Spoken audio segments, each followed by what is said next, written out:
প্রতিদিনই একই নাস্তা, যেমন রুটি, ভাজি, চা, পারোটা, ভাজি, চা, ডিম ভাজা।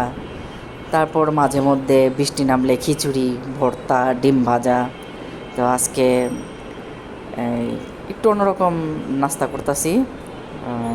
ময়দা, চিনি, ডিম, লবণ, একটু ইস্ট দিয়ে আমি রেস্টে রাখছিলাম। ময়দাটা গোলায়া দেন এখন রুটি বানায় গ্লাস দিয়ে কাইটা নিতেছি।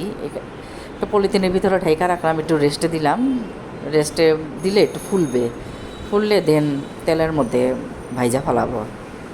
তো ঘরে আসলে কালকে মেহমান আসছিল, তো কলা আনা হয়েছে, সাগর কলা, বড় বড় সাগর কলা, কিন্তু খুব স্বাদ।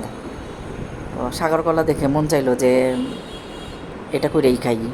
হ্যাঁ, কারণ পাউরুটি 2 দিন ধরে একটানা খাওয়া হইতাছে, পাউরুটি আজকে আর খাইতে চাইতেছি না।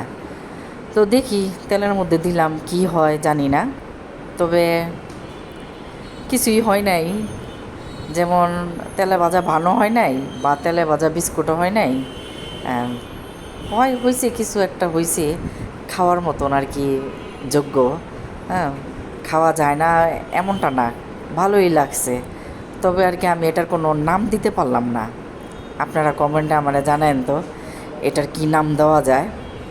আমি আসলে নাম পাইতেছি না, আসলে কি নাম দিব এটার। এতে বিস্কুটও হয় নাই, কেকও হয় নাই, বা তেলে ভাজা কোনো বানও হয় নাই।